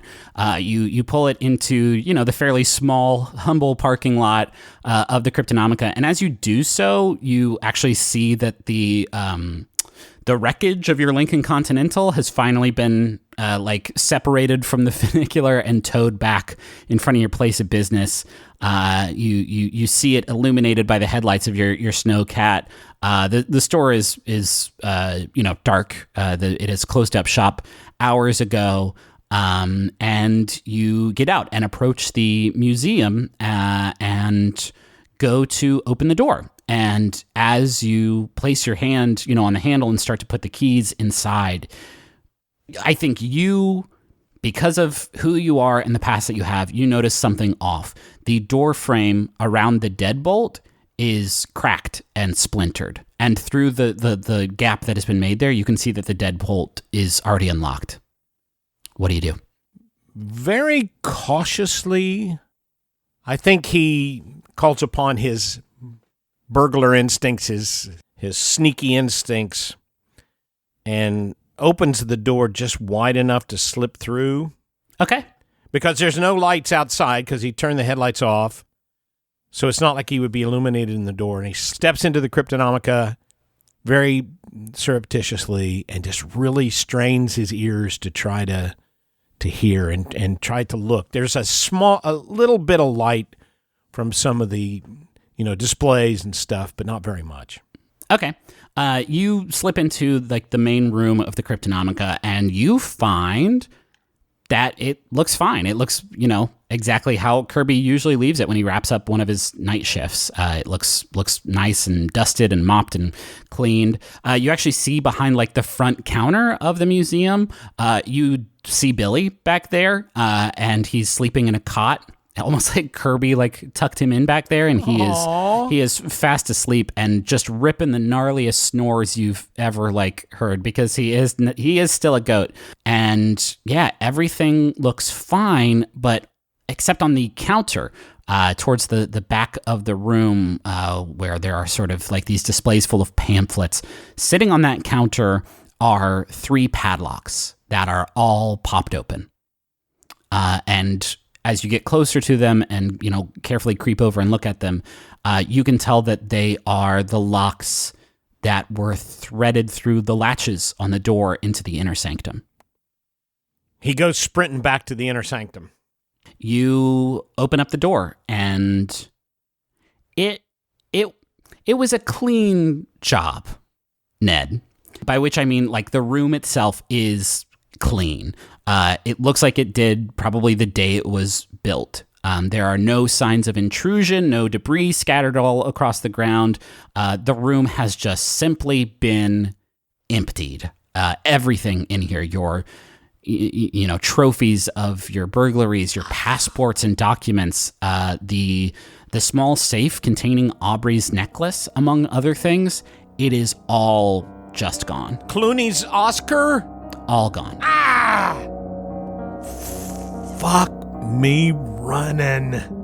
And there is a light bulb hanging overhead that is illuminating this room, and it is shining down on the only item still remaining in this room. It is a note written on the back of a Cryptonomica postcard that is sort of folded up and laying on the floor. And as this light is sort of swinging over it, you see that it reads, "For my cut, plus interest.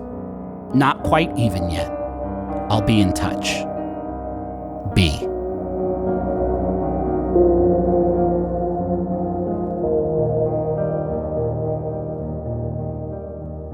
Duck, you're back in your apartment, and you had just sort of started to peel off your thick layers of winter wear and sheathed beacon wherever you keep in. So sort of now having time to survey the damage done to them. And you're sort of decompressing like that when Minerva appears in front of you. And she says, "Another successful hunt, I take it. Congratulations." Oh, thanks, Benny. I appreciate it. I don't love that name, but you have exceeded my lofty expectations for you.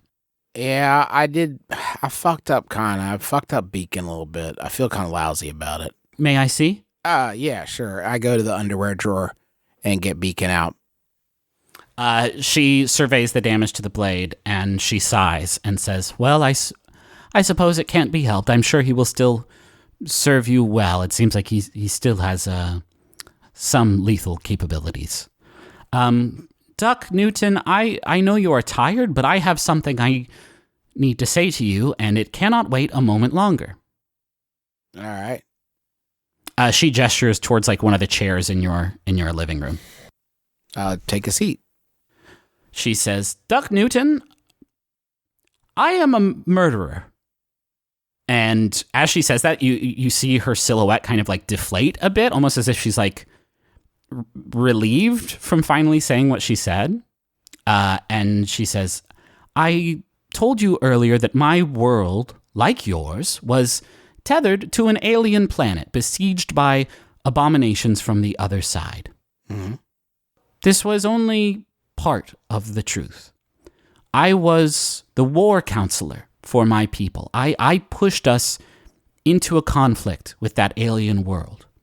Our steel and fighting prowess crashed against their insectoid chitin and hive mind coordination, and there were losses, incalculable losses, on both sides, but ultimately, our world lost the war.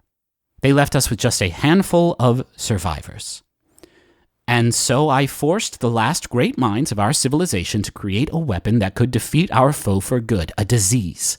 Lethal to our enemy, innocuous to ourselves. I delivered the payload myself, Duck Newton, and I watched as every living being on that planet. I'm the only survivor of both worlds now, and so I sought out the reason for our shared fate, and in doing so found Earth and Sylvain. And you, like other chosen before you, were selected to keep your people safe. That is just part of your destiny, Duck. Your true destiny is to not follow in my footsteps." Damn, Minerva, that's a lot to dump on a guy. I've had kind of a full day already without starting to process your genocide. There's more I have to tell you, unfortunately. Damn, more than genocide, Minerva? Shit. She says, "I told you this now because my concerns about losing your trust, of damaging our relationship, in a few moments, it's not going to matter anymore. Your power, Duck Newton, it stems from your connection with me and my world. That includes your power of foresight. Surely you saw it, Duck, what you saw in your vision, the meteor. Yeah. It was never coming to Earth. It was coming for me. My world was prepared once for this contingency. I will go to ground and try as I always have to survive, but the mechanism through which I am able to speak with you, it will be annihilated. What? This will be our last conversation, Duck Newton. I beg of you, remember my world. Nah, hold on. There's gotta be some... Keep your world safe. Keep Sylvain safe. Continue your training. It will be harder after our link is severed, but you mustn't lose faith. Minerva, why now? Like, why when I finally decided to do something about this destiny and powers and all this garbage, now I'm gonna lose it all? Now I'm gonna just be some dipshit with a sword? A fucked up sword? She looks to the side and like cranes her neck upward like she's looking out a window, and she says, "I'm sorry, Doc Newton, I know." God, now, fuck me. I'm sorry. I'm being really self-interested right now. You got a meteor headed towards your house. Let's just get safe and take care of yourself and try to be okay, all right? I'll be fine here. I'll buy a gun or something. Jesus. She crosses one of her arms across her chest and gives you a bow, a deep bow, and then she stands up and takes one last look at you and pivots to the side one more time, and she says, "It's time to stop hiding. You need to finish what I started. Go to him." Go to who? And she turns back to you and she says, "Duck Newton, my pupil, my friend, I was not talking to you." And she disappears. And then there's a knock at the door to your apartment. I go to the door and open it. You see framed in the snow that is blanketing Kepler as twilight approaches a figure standing at your doorstep. You see that he's wearing a pea coat and some beat-up fingerless wool gloves, one of which is wrapped around the hilt of a long broadsword that he's leaning against as you open up the door. And your eyes adjust to the light more, and you see the face of the person holding this blade. Leo Terkesian, your neighbor and friendly local grocer, clears his throat and says, "So, we should probably talk."